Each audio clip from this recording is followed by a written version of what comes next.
స్థానిక సంస్థల ఎన్నికల ముంగిట కాంగ్రెస్ పార్టీలోకి చేరికలు కొనసాగుతున్నాయి. Hyderabad Congress party assembly incharge కంది శ్రీనివాసరెడ్డి నేతృత్వంలో నిత్యం చేరికలు ఊపందుకుంటున్నాయి. ఇక తాజాగా మంగళవారం సాత్నాల మండలం మేడిగూడ 6 గ్రామం నుంచి పలువురు బీజేపీ నుంచి పెద్ద ఎత్తున కాంగ్రెస్ పార్టీలో చేరారు.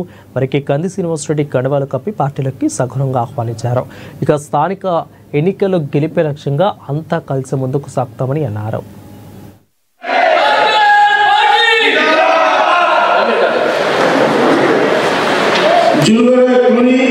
ఈరోజు మేడిగూడ గ్రామస్తులు సాత్నాల మండలం నుంచి కాంగ్రెస్ పార్టీలో జంగపుత్ర సోదరులు మీ అందరినీ నిజాయితీగా చెప్పాలంటే గంగపుత్ర సోదరులందరూ కూడా కాంగ్రెస్ పార్టీకి ఒకప్పుడు గంగపుత్ర సోదరులందరూ కూడా కాంగ్రెస్ పార్టీకి గొప్ప వరం.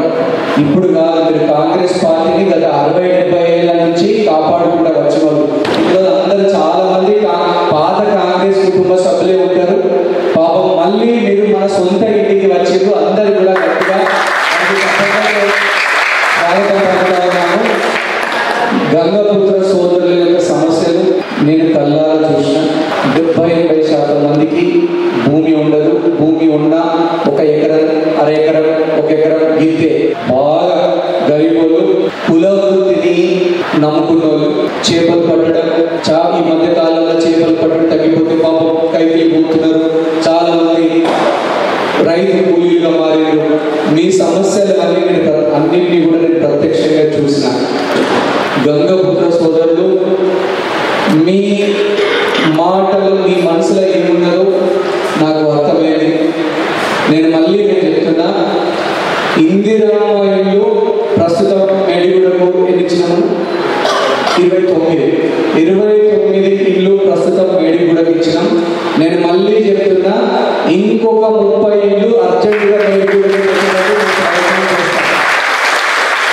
ఇక్కడ ఉన్నటువంటి వేదిక మీద ఉన్నటువంటి మేడిగూడ పెద్దలకు ఒకటే చెప్తా ఉన్నా, అత్యంత గరీబోళ్ళు, భూమి అసలు లేనోళ్ళు, భూమి తక్కువ ఉన్న వాళ్ళకి ఫస్ట్ ప్రయారిటీ కింద ఇల్లు పెట్టండి. దయచేసి ఫస్ట్ గరీబురాలకి పెట్టండి.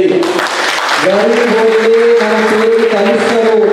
1 రూపాయి సాయం చేసినా గరీబోళ్ళు ఫలానా రోజు మాకు సాయం చేసి ఫలానా సాయం చెప్తారు, మాకు అందేసినన్నా మాకు సాయం చేసిన చెప్తారు. మన పేరులో కలుసుకుంటారు. గంగపుత్రులు, మన ఆదిలాబాద్ నియోజకవర్గంలో ఉన్నటువంటి గంగపుత్రులు అత్యంత పేదరికం అనుభవిస్తున్నది నేను ప్రత్యక్షంగా చూసిన. మీరెవరు కూడా బాధపడదు. గత పార్టీలు మిమ్మల్ని వ్యక్తులు ఉపయోగించుకొని ఉండవచ్చు. కానీ ఒక్కటి చెప్తున్నా, వేరే